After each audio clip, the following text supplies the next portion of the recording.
सुभाष जी वो जान हिंद आ गए, है नाज जिस पे हिंद को, वो शान हिंद आ गए।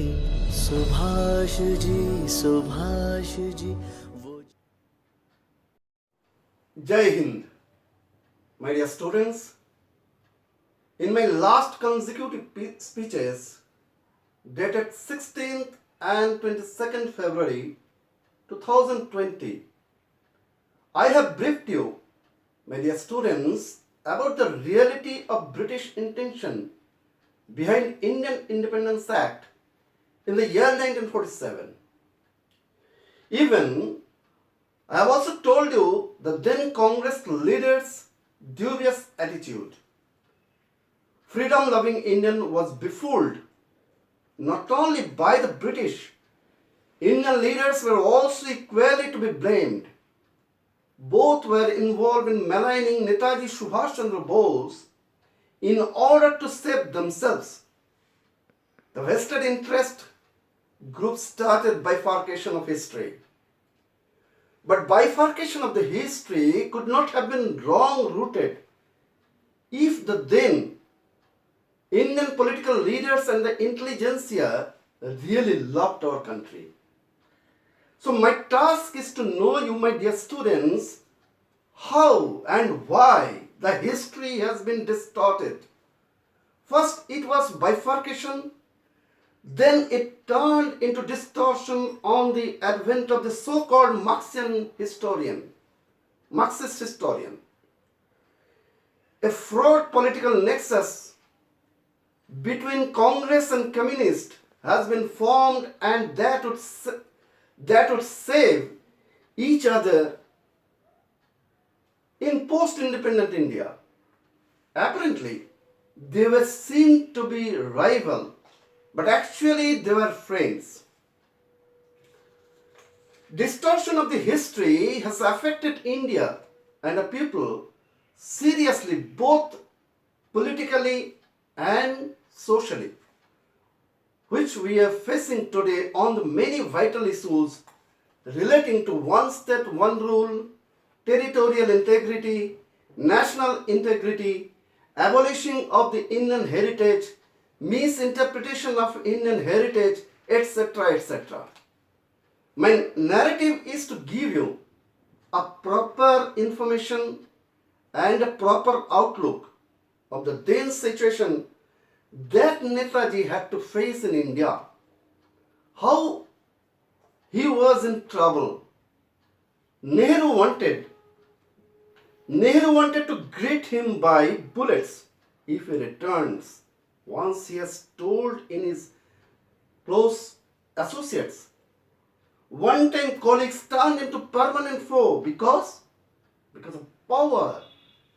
And this is to you to keep in mind and go through the life of Netaji Subhash Chandra Bose. You will properly understand Netaji Subhash Chandra Bose's extraordinary merit, what he wanted to do actually in India, and how he was vehemently blocked by the vested interest. That was why he addressed in Haripura in 1938 at the AICC conference that India needed two-way battles, one against the British Raj and other against the vested interest that grabbed the nature of Indian socio-political system. Both are interrelated. I will discuss with you in later. Today, I will be briefing you the fact that the story of the then Indian leaderships, how igniting deliberately the communal riots to take place for vivisection the nation, and that led to division ultimately. This was done only to divert the mind of Indian people from the growing popularity of INA and Netaji Subhash Chandra Bose. Just see the order of the incidents. The new plot was set to prevail hatred in the two main communities, Hindus and Muslims, apprising before them the two-nation theory of Muhammad Ali Jinnah, which he has raised earlier, so that psychologically The communities were divided and the people of both the communities were put involved in communal riots, and vivisection of India was in effect to be inevitable as well. The Muslim leaders were also engaged in successing two-nation theory that they plotted earlier. It could have been avoided if Congress leaders were so sincere in supporting Netaji's strategy for the sake of our nation. Now come to the same. So all attention was to plug into the communal riots in order to keep away Netaji and INA affairs from the mind of the Indian people. Now, my dear students, I take you back 1 year before of 1947 to give you an anecdote of the history of India in 1946. There were many events took places. The two principal events happened one after another peculiarly. One was spontaneous and other was created. It was as if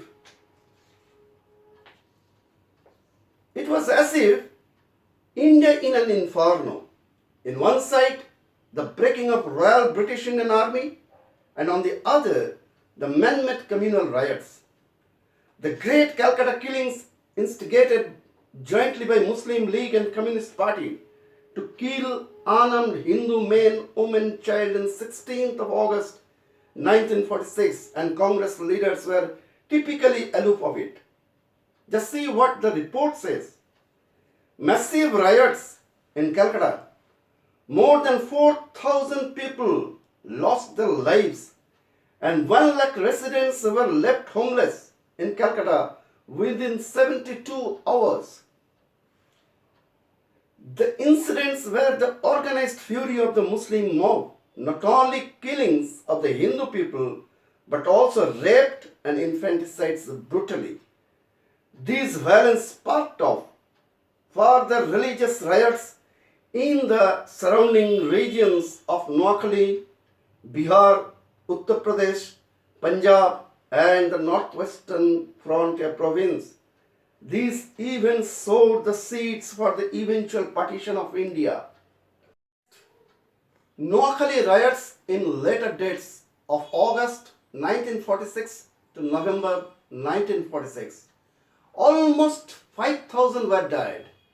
It runs for 3 months. Huge murder, rapes, and forced conversion took places. Where were the then Congress frontline leaders, especially Nehru, Patel, Azad, to save the affected people in Calcutta and Noakhali? They were engaged in plotting how to get political power and keeping Netaji away from the land. Only Gandhiji went just after the mob lynching was over. It was Gandhi's Noakhali theatre, so far as I am concerned, nothing more than that. That is why Frontier Gandhi, Abdul Ghaffar Khan, said in 1969 that momentary absence of Netaji Subhash Chandra Bose, India was divided by a bluffing solution of two-nation theory. Any question raised by the historian, any top leader of the then Congress or Communist was killed by the rioters? No. Because they were not serious patriots, but they were politicians. Let people to go hell. Now they showed that they loved India more than any party or any member or any people in India. Now my question is to the historians, that why these communal riots to take place after the mutiny in Royal British Indian Army? No, they have no question, no answer. They have no proper answer, as they are the most culprit historians. Indians revolted against the British masters and raised Indian flag instead of Union Jack in the military barracks, sloganing Netaji Zindabad and Azadin Zindabad. Any discussion is found in the history of Bipan Chandra, Romila Thapa, Ramchandra Guru, Irfan Habib, the greatest historians in our country. So Nehru, Patel and Azad plotted the riots and connivance with British just to check the growing popularity of Netaji and Azad in force because they were frightened of.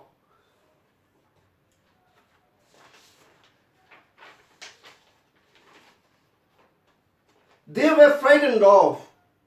They were so desperate for power that they became unscrupulous and even in blind.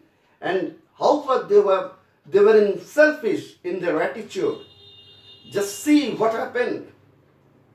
Indians serving in the British armed forces were inflamed by the Red Fort trials. In February 1946, the Indian National Army trials, I do not know whether you know or not, that Indian National Army trials, which are also called the Red Fort trials, were the British Indian trial by court-martials of a number of INA officers between November 1945 and May 1946. In February 1946, almost 20,000 sailors of the Royal Indian Navy serving on 78 ships mutinied against the empire. They went around Bombay with the portraits of Netaji and forced the British to shout Jai Hind and other INA slogans. The rebels brought down the Union Jack on their ships and refused to obey their British masters. This mutiny was followed by similar rebellions in the Royal Indian Air Force. Royal Indian Air Force and also in the British Indian Army units in India. The British were terrified. After the Second World War, 2.5 million Indian soldiers were being decommissioned from the British Army. This was just the Netaji wanted this rebellion from within British Indian Army to take place. And in effect, the rebel joined with Azad in force, and that would lead uprooting the British from this land. So Netaji earlier consecutively hinted through radio broadcast from Germany, Japan and Singapore.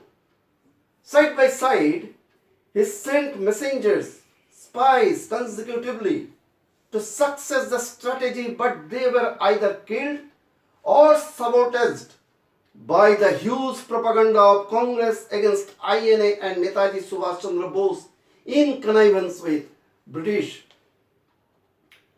Any discussion is found in the history of Bipan Chandra, Romila Thapar, Ramchandra Guho, Irfan Habib, the greatest historian in our country. They were always criticizing Netaji for joining Axis group. But my dear students, you know,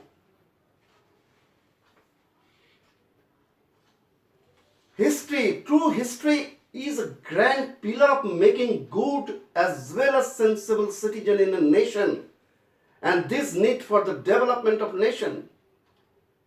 Good historian can do this. It is a task of an historian to bring out the truthness of the history before us, and that encourages the people of the land, to grow or to develop the country. Sycophancy. And only the honest historian can do this job, but our nation unfortunately got some sycophants historian at the time of power transfer in India. Sycophancy to Nehru Gandhian coterie, and that was why the honest historian was also kept away from the History Congress. And in every moment, nation is put to a problem at the time of crisis now we are facing today. Just see the order of the incidents, how the history had been diverted to keep away the people from the reality, and the perpetrators could be safely guarded by articulation of historians. This is just a episode of 1946. Just the episodes of 1946. Just think, my dear students, what was the real situation that India has had to face. And this is today's my chapter, and I will discuss with you in next session regarding 1945 episode. Thank you.